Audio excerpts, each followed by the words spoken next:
எல்லா மாநாடு போயிருக்கோம், இது வரைக்கும் நாங்கள் காசு கொடுத்து போட்டதே கிடையாது. நாங்கள் விஜயகாந்த் மாநாடு போயிருக்கோம், ஜெயலலிதா எல்லா கட்சி மாநாடு போயிருக்கோம், இந்த மாதிரி காசு நாங்கள் கொடுத்து போட்டது கிடையாது. இவங்க வந்து 5000 கேட்கறாங்க, இல்லையா கடை போடாதுன்றாங்க, போலீஸை தூண்டி விட்டு எங்களை அடிக்க விடுறாங்க. இவங்க தான் வந்து மாற்று அரசியல் செய்யறவங்க. பக்காவா பிளான் பண்ணி இந்த வேஸ்டா போன ரோஸ்ட் பிரதர்ஸ் வந்து பாத்தீங்கன்னாக்கா எடிட் பண்ணி போட்டிருக்கானுங்கன்னு சொல்லிட்டு கிளியரா தெரியுது. அவர் ஃபுல்லா பேசின வீடியோ இருந்துச்சுனாக்கா கண்டுபிடிச்சலாம் யார் அடிக்க சொன்னாங்க, யாரு காசு வாங்க சொன்னாங்க அப்படின்னு சொல்லிட்டு. எல்லா மாநாடுக்கும் நான் கடை போடுவேன், ஆனா வந்து காசு கொடுத்தது இல்ல.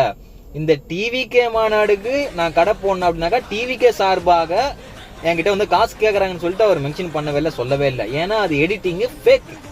டேய், பணத்தை வாங்கிட்டு மக்களை ஏமாத்துற செயல நாங்க ஈடுபட மாட்டோம்டா. அதுல நீங்க வேணா ஃபர்ஸ்டா இருப்பீங்க. மக்களோட வரி பணத்துல நாங்க செலவு பண்ணல, தளபதியோட சொந்த பணத்துல செலவு பண்ணிட்டு இருக்காரு, லட்சம். புரியுதா? எதுக்கு? மக்கள் கொடுத்த பணம் மக்களுக்கே. 2026 மக்களோட ஆதரவும் அன்போட வெற்றி நிச்சயம். நன்றி.